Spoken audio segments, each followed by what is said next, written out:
Halo semuanya, perkenalkan nama saya Muhammad Yasar Naufal Subagja, umur 17 tahun, dari SMA KP 1 Ciparai.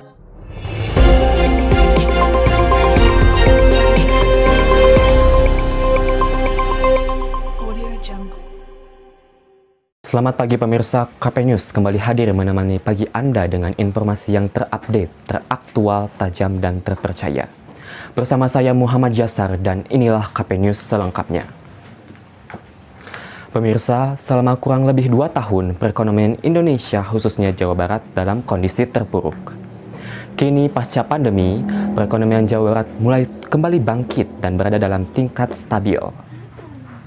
Mengutip dari Kompas.com, Otoritas Jasa Keuangan Kantor Regional 2 Jabar mencatat, pertumbuhan ekonomi Jabar pada triwulan 1 meningkat tajam, bahkan melebihi nasional di angka 5,61%.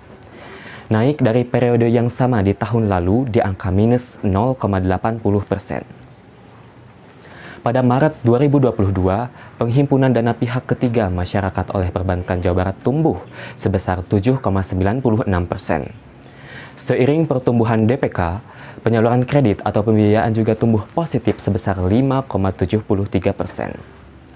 Sementara dari penetrasi pasar modal di Jawa Barat, jumlah single investor identification tercatat tumbuh 95,7% menjadi 1,82 juta atau 21,9% dari total SID nasional. Hal ini menempatkan Jabar berada di posisi pertama, diikuti oleh DKI Jakarta dan Jawa Timur.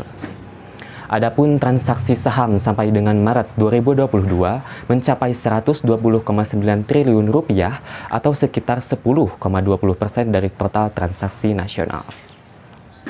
Peningkatan ekonomi tersebut tak terlepas dari strategi yang dilakukan oleh Pemprov serta Gubernur Jawa Barat Ridwan Kamil yang memiliki strategi-strategi seperti melakukan program penyelamatan yang fokus kepada tenaga kerja yang terkena PHK akibat dampak dari pandemi COVID-19, serta pemfokusan pengembangan ekonomi UMKM selama 2020 hingga 2021.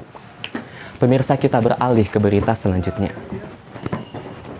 Pariwisata merupakan salah satu sektor yang terdampak akibat pandemi COVID-19. Padahal, sektor pariwisata adalah salah satu roda penggerak perekonomian bagi masyarakat termasuk di Jawa Barat. Kini, setelah pandemi, sejumlah tempat wisata mulai ramai kembali, salah satunya The Castello di Subang. Tempat wisata The Castello ini mengusung konsep layaknya kerajaan yang terinspirasi dari kultur Turki dan Belanda.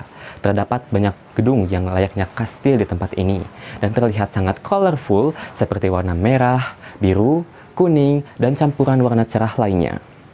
Taman wisata yang rilis sejak 2021 ini juga menghadirkan keindahan ragam bunga warna-warni yang cantik dan juga air mancur.